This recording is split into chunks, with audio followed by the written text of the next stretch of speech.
Welcome back. Here we are.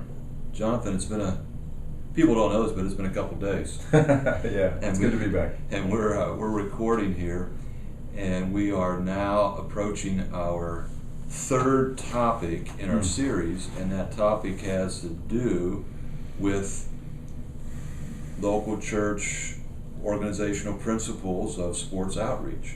And we're going to be talking specifically more about this developing and multiplying these missional outreach teams. Now, you say it a lot better than I do. So where are we going today with this one? Yeah, well, I think we're really going to begin to put feet to our sports ministry and our sports ministry vision and mission as we've been talking. And hopefully we're going to take you through some things that will really allow you to have a good theological foundation. Right. But also will be very practical. Right. And so that's really what we desire. And if you haven't caught the other sessions, we encourage you to go back and do that. But I'm excited about where we're going today. So this is becoming a missional multiplier. That's what we're calling it. And here are the contact details for us. If you want to reach us, you can reach us through these websites. But one of the things that we've said in the past is that we've often done the sports really well.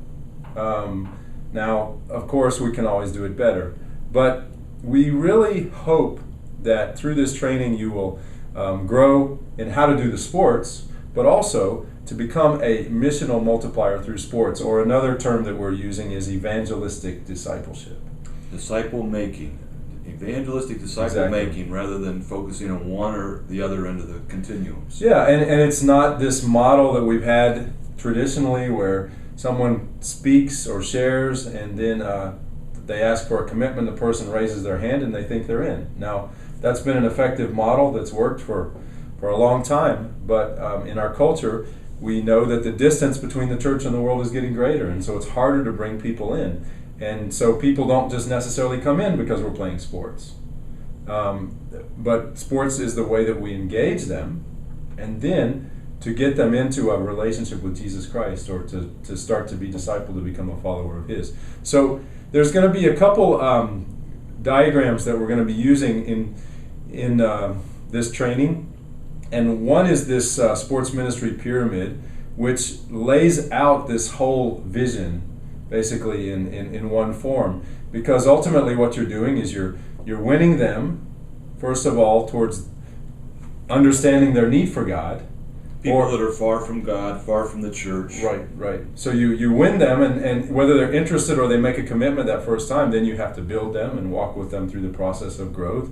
And then the desire is that they become a multiplier, so you send them out. So this is a cyclical model here. We're using the pyramid, but then there's also this other diagram that I like, which is from Global Church Movements, again from GCM, and they visualize it a little differently: win, build, send, and multiply. And we're not going to spend a lot of time on these diagrams, but this is just to give you a picture of what we're striving to do and where we're striving to go, and we're going to take this more clearly as we go along with future trainings. Now, let me just stop you for a second, because I think there's two key applications already that I see.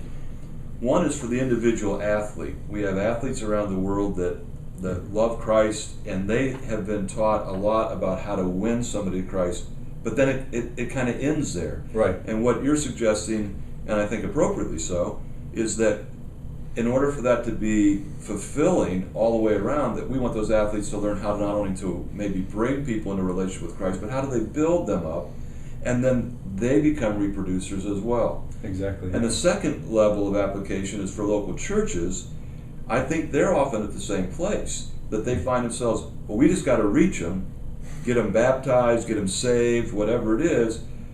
But no, it doesn't end there. In some ways, it's a new beginning. It's really just the beginning point. And this new beginning now, okay, how can they be discipled in Christ, and that their lives are transformed in such a way that then they can become those multipliers to go out and bring people in. And so churches need to learn how to build their programs, if you will, around that as well. So it's vital what you're helping us understand. Right, yeah, you got it right on. That's exactly it. So how do we define this a little more? Well, I was touched by Paul, what he writes in 2 Timothy chapter 2. And I don't know if you know this, but 2 Timothy is what most people believe the last letter that Paul wrote. So he's in prison, he's facing death, he's knowing that his days are numbered. And so in 2 Timothy, we get a picture of what is really most important to him. And there's a lot of things that you can extract from there, but this is what really jumps out at me is the 2 Timothy 2:2, where he says, "And these things you've heard me say in the presence of many witnesses, entrust to reliable people who are then also qualified to teach others." And so it's that whole principle of a missional multiplier that he's telling Timothy there, this is what I want you to focus on. If you take anything away from my teaching, in a sense, this is one of the most important principles that I have. And he goes on, and maybe we can relate to these a little bit, because he uses three images there. He talks about a soldier, and a soldier is someone who gives up their worldly security and commits to discipline, and they really go all in, but at the cost of even potentially giving up their life. And they understand that. When you sign up for the military, when you go in to battle, you could lose your life. And so he uses that image for Timothy. And then this is really appropriate for us. He uses an athlete, and he says, compete as an athlete that competes according to the rules. And so follow the guidelines that I've given you, follow the instructions that I've given you, but more importantly, follow what you know God is calling you to do, and be faithful to that. And then the last image is of the farmer. And I think this is also appropriate, because what do we know about farmers? We know they plant, they work hard, and there's this expectation of harvesting. And so they put in all that work with the hope and the expectation of the harvest. And as we talk about what he's laying out there in 2 Timothy 2:2, I think these three types of people encapsulate the kind of heart or the kind of person that we need to have, that's like a soldier, like an athlete, like a farmer. But I mean, that's pretty high standard. And so we already acknowledge that it's difficult, that it's going to take a lot of commitment, a lot of investment. And sports ministry, on one hand, it's easy, because you just take a ball. You take a ball to any community, and you go out in a park, and before you know it, you'll have 20, 30 kids, more than likely. So we think that's easy, and it is. But okay, what about the relationships? And then what about the commitment of investing time into those people's lives, and then allowing God to begin to change them? But it starts with us, that we have to have this desire to move forward and be committed to this in this way. And Jonathan, you've got three metaphors here that come obviously from these passages in Timothy. And I guess I want to speak directly to those sports minister people, or maybe those athletes that are thinking that they can use their sport for Christ, and they can.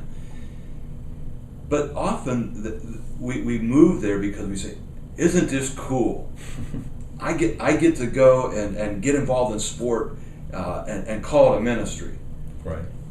And it is cool, and you and I have both been in a career of that. Right. And as I've told you off camera, my son said, "Don't ever give up your job at the local church, Dad, because that means you got to give up the key to the gym.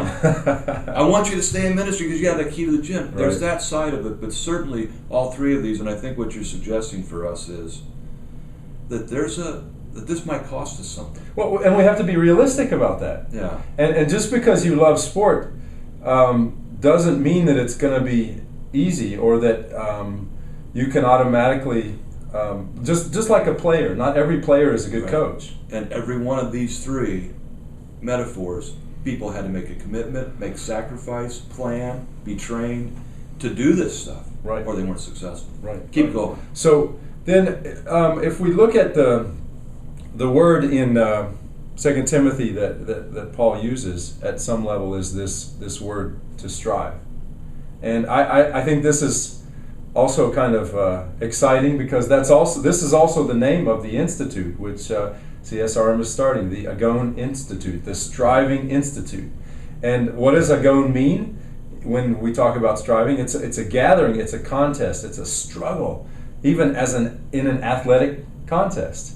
And it's more than just physical. It involves your soul. It's your whole body that you get into this, and you say, okay, I'm going to go for it. And in Philippians 1:27, maybe I can just read it quick because I love these verses. Whatever happens, conduct yourself in a manner worthy of the gospel of Jesus Christ. Then whether I come and see you or only hear about you in my absence, I will know that you stand firm in one spirit, contending as one man for the faith of the gospel. Contending, standing firm, striving. And then 1 Timothy 6:12, fight the good fight of faith. Take hold of the eternal life to which you were called when you made that good confession in the presence of many witnesses. So fight that good fight of faith. Agon, strive. Keep going. I love that. To all my students, they're saying, "Oh my gosh!" I always said, "Give me a word, any word. I can tell you it comes from the Greek." Yes. And here is someone else, students, that's saying. And I promise you, Greg didn't put me up to this. God really worked this to bring it together. So it's cool to see that. So then, how do we strive, and what does this look like practically as we begin to put feet to this vision to become a missional multiplier? Well, the first one is it starts with God. We've got to pray and fast and plan. But the most important one, of course, is really begin to pray. And we've talked about how that is the foundation of what we do. And then you have to target a specific neighborhood or group. Who is it you're going to go after? What is your mission now that you have your vision, and how are you going to live it out? And then reach out through a specific sport activity and event. So what are they interested in, and what are you going to use? And this is the part that continues, is to invite new people, players and spectators, to join in. So you've got to have people. You're doing the outreach, and you've got to have people. That's the multiplying. That's the recycling, if you will. Yeah. But then what happens after that? And this is the part where the missional community and the continuation of the vision has to go on further. And it's so you vindicate your presence as you build relationships by establishing a follow-up community through sports with what we're going to call persons of peace. And these are persons who God is already working on their heart and has brought them to you through the tool of sport. And so we're going to look at that in a minute. But then you expand your ministry by identifying leaders and training them through what we're calling, one method is Discovery Bible Study, but it's any intentional follow-up that you're now doing with that person to help them to discover God.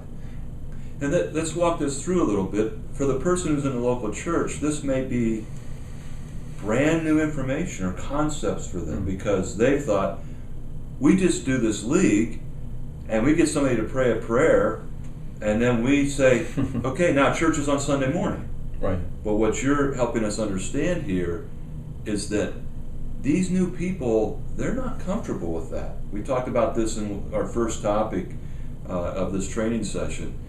And so for you sports ministers out there, you volunteers in your local churches that are trying to figure out how to do this, you got to understand that there's some steps along the way. Mm-hmm. So organizationally, this is what this topic's about, organizational fundamentals, foundations. We need some almost like halfway houses, transitionary. Well, and here's the thing, our model has been in the past that we do present the gospel, and we expect someone to come to Christ, and we say, okay, you come to Christ, and then I will disciple you.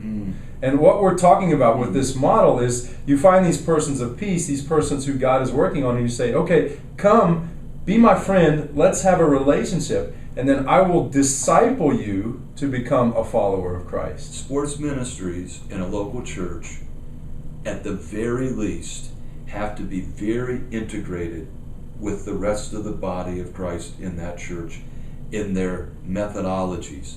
You can't just have independent silos. Right. And I would say that one of the main things that sports ministries can do, particularly for adults, but even for children, is to have weekly kinds of Bible studies. That's exactly what we're talking about. These Discovery Bible study groups that are part of the sports ministry. Mm-hmm. This is a concept that sometimes is really lost. And the thing is, it may not even be at the church. Exactly. And most of the time in international settings, it's not at the church. It has to be in a home, or it has to be on the field, or it has to be somewhere outside of the church, because people are not going to feel comfortable coming into church. I think that we have maybe stretched some people's minds right now, and they may be feeling a little uncomfortable. They need to process this. This is a good time for us to break, Right. and then keep coming back to this. And so, Jonathan, if there's something that we could say to people right now in terms of homework or to think about, what would you say to them? Well, I think it's back to asking God, what is your vision and what is your mission, and what is God doing in your heart as you hear this, and then begin to pray. Okay, Lord, this is maybe something new or something different. What do you want me to do with it? How do you want me to process it? And to think about maybe changing your organizational structure, right, to fit this evangelistic disciple making concept. Right. And remember what we said in our last topic. Finally, sports ministry has a history. We can go and do what the church has always said. But we've always done it that way. Well, keep doing it and see if you get different results. Right. And we're going to help you with that. That's right. We want to help you. So. All right. So we're going to come back. Where are we going next time? Well, so we're going to take the next step, and we're going to look at re-examine Luke chapter 10 and how Jesus instructed the disciples that he sent out how to begin. All right. So get Luke chapter 10 and join us when we come back with our next session. Great. Thanks.